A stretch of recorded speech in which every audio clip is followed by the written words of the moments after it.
This is the perfect site for solar panels. I mean, the Morrison's house is in full sun, no shade at all.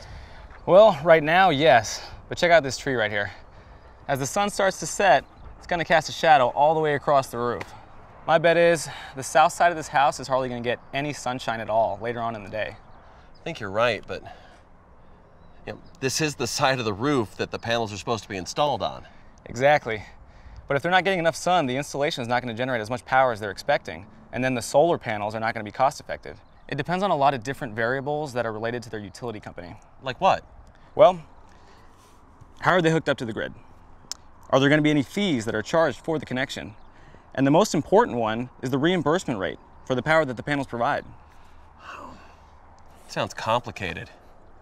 We should call the Morrisons and tell them that maybe this installation isn't such a good idea.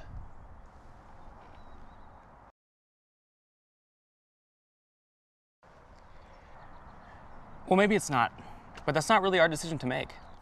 The Morrisons said they want solar panels, and they've hired us to install them. So that's what we'll do. And they'll still get some power from the panels. So even if they don't save any money, it'll still be an improvement, environmentally speaking.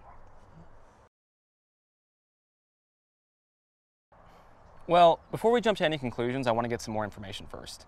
I think that this tree is going to cast a shadow over the roof, but let's come back a little later in the day and make sure that it's a real issue. So you think we might get lucky and it might not be such a big deal? We might, but if we don't, we're gonna have to figure out another way to deal with the shade. But what about all the financial stuff that you mentioned with their power company?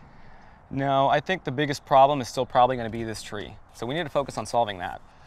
All right, so if it turns out that this is as big of a problem as we think it's going to be, we should suggest that they cut down the tree. Well, no, that would be a big improvement. It'd be a shame for them to lose it, though. Yeah, but it'd be a bigger shame for them not to get the solar panels.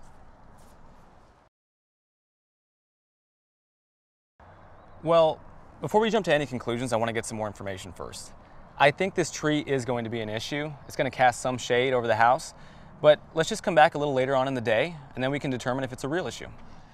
So you think we might get lucky and the roof won't be affected by the tree's shade?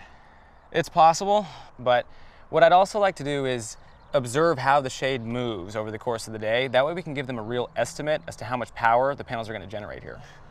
Then we can call the Morrisons and find out their rates and fees from their power company. Exactly. Depending on how much power the panels are actually generating, they might end up losing money. So we're gonna have to do some math, but I really think that we can help the Morrisons determine whether or not this installation is a smart choice for them, financially at least.